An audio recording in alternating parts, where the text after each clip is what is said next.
All right, good morning, everybody. This is Rabbi Kolakowski, Kablenzer Rebbe, answering a question from Quora, from Yitzchak L. I like that name, about what does the Tanakh, the Gemara, the Medrash, the Zohar speak about beings that live on other planets.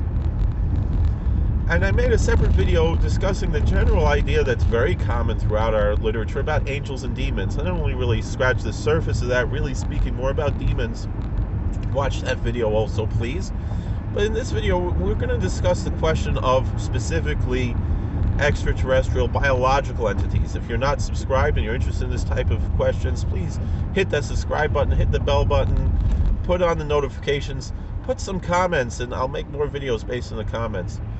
When it comes to the question of extraterrestrial biological entities specifically, there's no clear idea in Judaism that we speak of this, but there's also no clear reason to say that we do not believe in it. Meaning, and there are issues that are in the text that we have that interpret from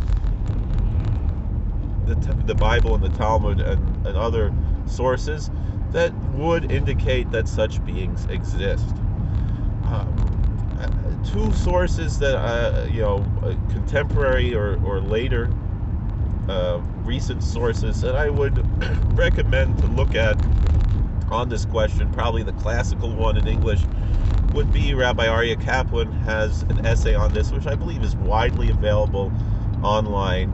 Rabbi Kaplan, Zichron Livrocha, brings the sources that are worthwhile to discuss on this question.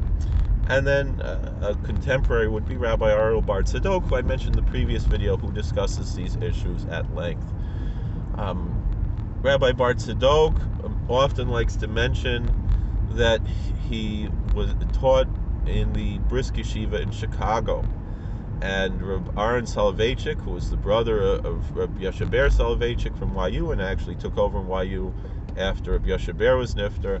Reb Aaron is famous of saying that in Genesis chapter 6, meaning in Parshas Bereshis, when it says that there are the B'nai Elohim, we could say, we don't have to say Elohim because it's not a divine term, but rather it's Lashon Chol, took the Benos Ha'adam, that the sons of God took the daughters of man, that he understands that to be extraterrestrial biological entities. And Rabbi Bar Tzadok said that he asked Rabbi Soloveitchik's sons, Reb Moshe and Reb Eliyahu, who teaches in my alma mater. He's one of the Rosh Yeshiva in my alma mater at Lander College, and they confirmed that was Reb Aaron's das. That when the Chumash talks about that, it's talking about extraterrestrial biological entities. The other one, it comes from the Sefer Bris, who I believe was a Talmud of the Gra, and he talks about a lot of interesting things.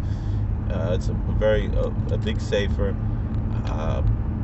He mentions there, and Rabbi Aryeh Kaplan brings this down very, and it's become a little bit more well known, and it's the Haftarah for Beshalach, for those who might be interested and might be knowing where is this mentioned. It's from the book of Judges, Sefer Shoftim, the Shiras Devorah, in the Song of Deborah, in her song of praise to God in the victory over Sisera. You have this in the book of Judges, and there's a passage there that says, Ara Meros ve'ara kol yoshveha. Cursed is Meroz, and cursed are all of her inhabitants. So most commentaries say that Meroz is a nearby village that didn't send some mercenaries or something to help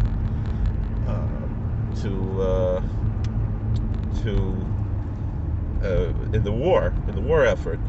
But the Gemara, I believe it's also in Chagiga, if I'm not mistaken, actually says that Meroz is Shem Koichav. It's the name of a star, and again, star could mean planet. So it's the name of a planet, and I think actually Rashi mentions there Kugoin Madamim, such as Mars or Tzedek or Jupiter, one of these planets, meaning a star that moves. That's the way that people see it from Earth, and that and so that's what the Gemara says. It's a Shem Koichav. It's the name of a star, and Rashi says it's a star like a planet, and that's all the Gemara says. But then it says Oracle Yeshveha, cursed are all of her inhabitants. So it would seem to indicate that the Sefer Bris says that seems to indicate that some of these planets are inhabited. Now there are those who understand that Yoshveha means the moons that are around the planet, and it doesn't mean the actual inhabitants of the planet, that they're biological beings. But there is an interpretation of this scripture from the book of Judges. I don't remember the actual chapter and verse offhand, that would seem to indicate that they are extraterrestrial biological entities that are cursed because they did not come and help the Israelites in a war effort and send mercenaries, which is a fascinating idea that we have in our tradition. So that is basically what I have to share here. There are other sources as well, but that's the main thing, and I would recommend to read that essay from Rabbi Kaplan and read the various writings from Rabbi Ariel Bar Tzadok, where he goes a lot more in-depth on these questions. Thank you for watching. God bless. Please like, share, and subscribe, comment, and we'll see you later.